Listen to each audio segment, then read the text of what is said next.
ಪಹಲ್ಗಾಮ್ ದಾಳಿ ಬಳಿಕ ಭಾರತ ಹೆಜ್ಜೆ ಹೆಜ್ಜೆಗೂ ಭದ್ರತೆಯನ್ನ ಹೆಚ್ಚು ಮಾಡ್ತಾ ಇದೆ. ಅರಬ್ಬಿ ಸಮುದ್ರದಲ್ಲಿ ನೌಕಾಸೇನೆಯಿಂದ ಸಮರಾಭ್ಯಾಸ ಜೋರಾಗಿದೆ. ಮೇ 3ರಿಂದ ಶುರುವಾಗಿರುವಂತಹ ಫೈಟರ್ ಜೆಟ್ಗಳ ಅಬ್ಬರ ಇದು.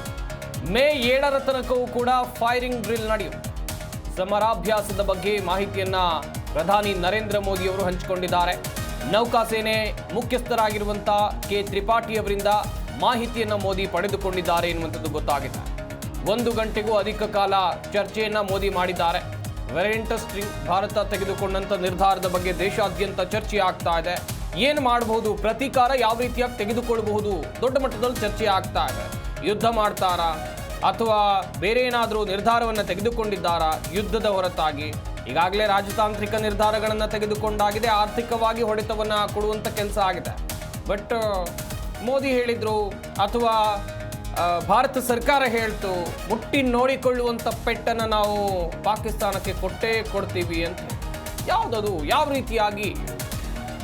ಸದ್ಯ ಗಡಿಯಲ್ಲಿ ಸೇನೆಯನ್ನ ನಿಯೋಜನೆ ಮಾಡಲಾಗಿದೆ, ಭದ್ರತೆ ಹೆಚ್ಚು ಮಾಡಲಾಗ್ತಾ ಇದೆ. ಇತ್ತ ನೌಕಾಸೇನೆಯಿಂದ ಫೈರ್ ಡ್ರಿಲ್ ಜೋರಾಗಿ, ಫೈಟರ್ ಜೆಟ್ಗಳ ಅಬ್ಬರ.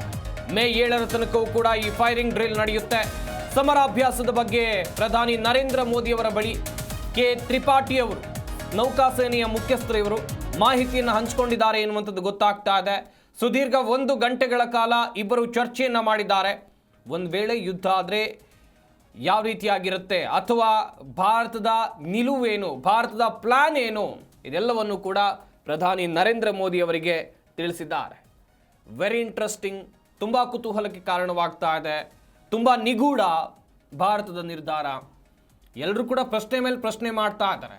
ಆದರೆ ಈ ಪ್ರಶ್ನೆಗಳಿಗೆ ಸೇನೆ ಆಗಲಿ ಸರ್ಕಾರ ಆಗಲಿ ತಲೆ ಕೆಡಿಸಿಕೊಂಡಂತೆ ಕಾಣ್ತಾ ಇಲ್ಲ. ಇವರ ಪ್ಲಾನ್ ಹಾಗಾದರೆ ಬೇರೆಯದ್ದೇ ಇದೆ ಎನ್ನುವಂಥ ದೊಡ್ಡ ಮಟ್ಟದ ಚರ್ಚೆ. ಉಗ್ರಗಾಮಿಗಳನ್ನ ಪೋಷಣೆ ಮಾಡ್ತಾ ಇರೋ ಪಾಕಿಸ್ತಾನಕ್ಕೆ ಈ ಬಾರಿ ಭಾರತ ಯಾವ ಶಾಕ್ ಕೊಡುತ್ತೆ?